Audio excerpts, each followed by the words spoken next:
Saxo Bank, l'expert de la bourse en ligne présente Sud Radio, les incontournables de la bourse. Thomas Binet. Nous nous retrouvons donc comme tous les lundis soirs avec notre consultant Fabien Kerriel, directeur général de Saxo Bank, pour parler bourse et marché financier. Bonsoir Fabien. Bonsoir Thomas.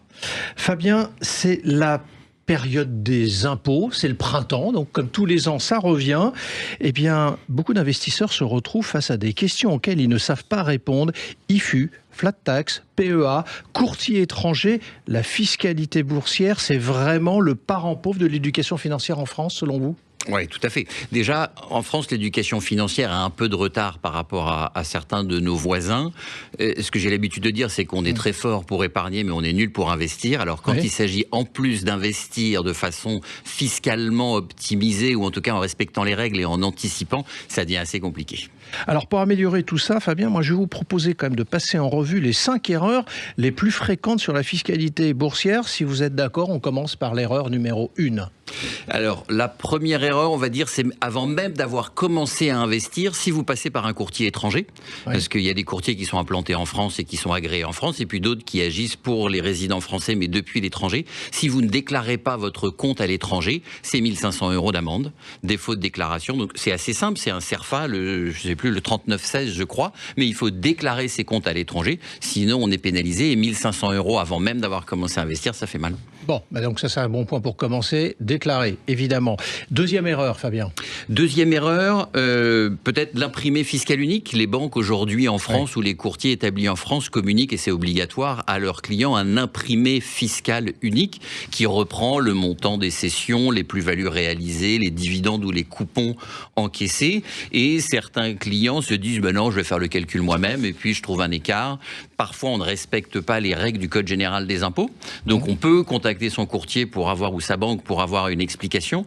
Mais la plupart du temps, les banques font leur travail sérieusement et donc déclarez ce qu'il y a dans l'IFU. Sinon, vous risquez par la suite d'avoir des questions de l'administration fiscale. Alors, on continue sur les erreurs. La troisième, et on parle là d'un mot quand même que les Français soit ne connaissent pas, soit n'aiment pas, la fameuse flat tax. Alors, qu'est-ce que c'est la flat tax ? La flat tax, c'est un prélèvement forfaitaire où on dit que les revenus et les plus-values, donc les gains qu'on peut faire quand on achète une action par exemple et qu'on la revend plus haut, ce gain c'est une plus-value, et cette plus-value, comme tout revenu en France, est taxée. Et la flat tax, c'est un prélèvement forfaitaire, c'est-à-dire que c'est un forfait qui aujourd'hui est à 31,4%, qui dispense ensuite de payer en fonction de son barème. Mais on peut, si on veut, se faire taxer au moment où on fait sa déclaration d'impôt, non pas à cette flat tax, mais au barème progressif. Donc c'est intéressant. Dans la flat tax, il y a quoi ? Il y a des contributions sociales, 18,4%, et de l'impôt sur le revenu, 12,8%. Donc si votre taux au barème progressif est inférieur à 12,8, donc soit si vous êtes dans la première tranche à 0 ou la deuxième à 11%, dans ces cas-là, c'est intéressant de cocher la case pour dire « je veux être imposé au barème progressif et pas à la flat tax ». Si vous gagnez plus de 30 000 € de revenu fiscal, donc vous êtes taxé à plus de 11, la flat tax est plus intéressante pour vous. Et vous avez également relevé une quatrième erreur, c'est laquelle ? Sur le PEA, souvent, nos clients ouvre un PEA et c'est une très bonne chose pour investir dans un environnement optimisé fiscalement, mais il ne faut pas retirer avant 5 ans. Sauf si, bien sûr, vous en avez besoin de cet argent, auquel cas vous pouvez le faire. Et je rappelle, le PEA, si on retire avant 5 ans, il n'y a pas de pénalité. C'est juste considéré comme un compte titre ordinaire, mais retrait avant 5 ans veut dire clôture du PEA.